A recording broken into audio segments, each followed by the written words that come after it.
नमस्कार। आज के इस विश्लेषण में हम सीधे मुद्दे पर आते हैं और एशिया के सबसे क्रिटिकल, सबसे ज्यादा संवेदनशील जियोपॉलिटिकल चोक पॉइंट्स में से एक को डिकोड करते हैं। भारत के नक्शे पर एक ऐसा हिस्सा जो नेशनल सिक्योरिटी के लिए हमेशा से एक बहुत बड़ी सिरदर्दी रहा है। इसे हम सिल्ली कॉरिडोर या चिकन नेक के नाम से जानते हैं। आज हम अपने सोर्स मटेरियल के जरिए ये समझेंगे कि कैसे एक बहुत बड़ा रणनीतिक फैसला इस पूरे इलाके की तस्वीर को हमेशा के लिए बदलने जा रहा है। जी हाँ, 22 किलोमीटर। सुनने में ये कोई बहुत बड़ा नंबर नहीं लगता है, लेकिन असल में यही इस पूरे मुद्दे की जड़ है। पूरे मेनलैंड इंडिया को हमारे नॉर्थ ईस्ट से जोड़ने वाली सिर्फ एक अकेली बहुत ही पतली सी जमीन की पट्टी। और इमेजिन कीजिए, अपने सबसे संकरे हिस्से में इसकी चौड़ाई मुश्किल से 20 से 22 किलोमीटर रह जाती है, बस इतनी सी जगह। तो आज हम इस पूरे एनालिसिस को कुछ इस तरह से कवर करेंगे। सबसे पहले हम इस इलाके के भौगोलिक डर को समझेंगे, फिर चुंबी वैली का खतरा देखेंगे, उसके बाद 120 एकड़ के लैंड ट्रांसफर का जो मास्टर स्ट्रोक हुआ है उसके बारे में जानेंगे, फिर कैसे एक जगह एक किले में बदल रही है, फिर कैसे यहाँ के राजनीतिक बदलाव काम कर रहे हैं, और अंत में एक नई निवारक रणनीति यानी डेटरेंस इरा की शुरुआत के बारे में देखेंगे। तो चलिए सबसे पहले इसके भूगोल को समझना शुरू करते हैं। The geography of fear. देखिए, जियो पॉलिटिक्स में ना लोकेशन ही सब कुछ होती है। सिलीगुड़ी का भूगोल बहुत बेसिक है, लेकिन उतना ही डरावना भी। यह पश्चिम बंगाल में है और भारत के हमारे 8 नॉर्थ ईस्ट राज्यों से जोड़ता है। अब सबसे बड़ी टेंशन की बात यह है कि ये चारों तरफ से इंटरनेशनल बॉर्डर से घिरा हुआ है। एक तरफ नेपाल, दूसरी तरफ भूटान, नीचे बांग्लादेश।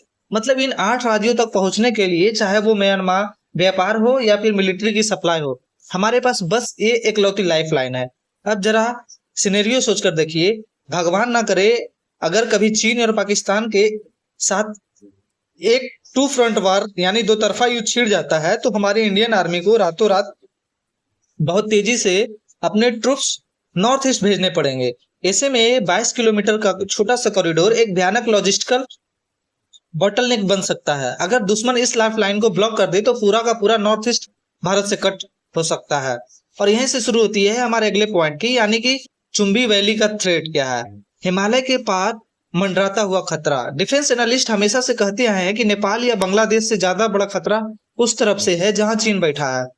आपको 2017 का डोकलाम स्टैंड अप तो याद ही होगा। पूरे 73 दिन तक भारतीय और चीनी सेनाएं बिल्कुल आमने सामने खड़ी थी। इसका मेन रीजन चुंबी वैली ही था। मैप पर अगर आप देखेंगे तो चुंबी वैली एक खंजर की तरह सीधे इसी सिलीगुड़ी कॉरिडोर की तरफ इशारा करती है। अगर चीन डोकलाम में अपना बेस बना लेता है तो उनकी तोपें सीधे की नजर हमारे इसी चेक इन नेक पर होती है। चीन के इस हरकत को समझने के लिए आपको उनकी सलामी स्लाइसिंग की रणनीति को समझना होगा। एक ऐसी मिलिट्री स्ट्रेटजी जहां बिना कोई युद्ध किए छोटे छोटे कदमों से इंच दर इंच जमीन पर कब्जा किया जाता है। चीन इसी तरीके से सिल्ली कॉरिडोर के करीब खिसकने की कोशिश करता रहा है, ताकि मौका मिलने पर एक ही झटके में हमारा संपर्क काट सके। लेकिन अब कहानी में एक बड़ा ट्विस्ट आता है।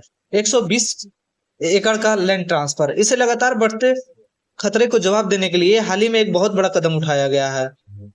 पश्चिम बंगाल की सरकार, जिसके मुख्यमंत्री फिलहाल शुभेंदु अधिकारी हैं, उन्होंने एक बहुत अहम फैसला लिया है।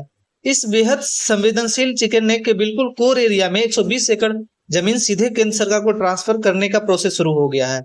नेशनल सिक्योरिटी के पॉइंट ऑफ व्यू से रिपोर्ट्स इसे एक बहुत बड़ा मास्टर स्ट्रोक बता रही है। अब यहाँ सबसे बड़ा सवाल यह है कि आखिर 120 एकड़ जमीन का क्या होगा, वो भी बिल्कुल कॉरिडोर के बीचों बीच। हालांकि सरकार ने कोई ऑफिशियल ब्लूप्रिंट तो शेयर नहीं किया है, लेकिन डिफेंस एनालिस्ट को बहुत अच्छे से पता है कि यहाँ क्या होने वाला है। और इसका जवाब मिलता है हमें इस हिस्से से कि कैसे ये बॉटलनेक अब एक किले में बदल रहा है।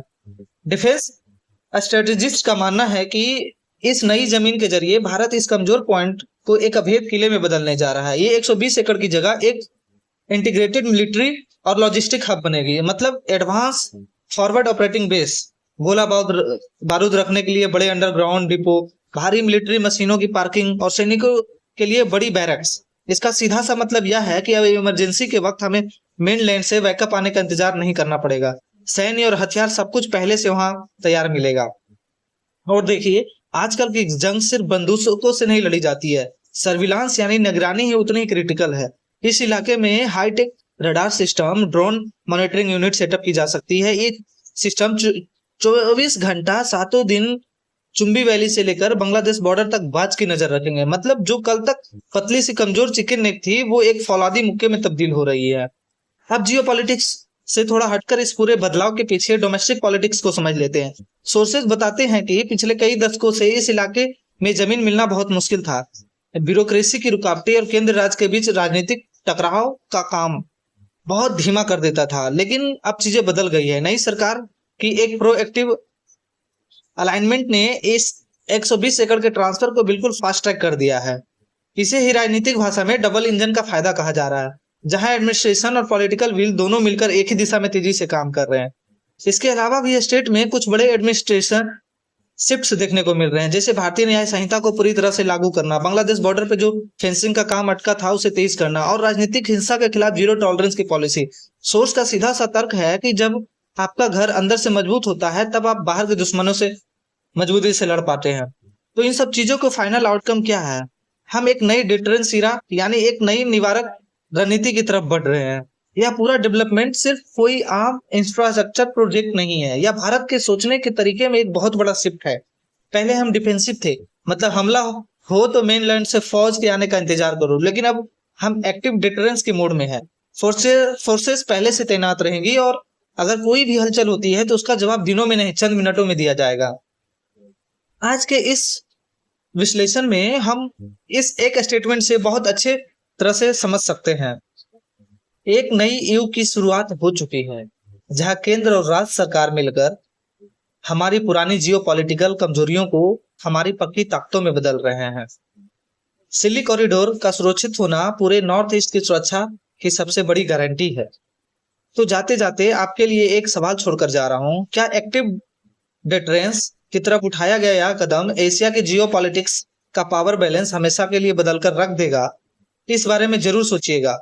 आज के इस विश्लेषण में हमारे साथ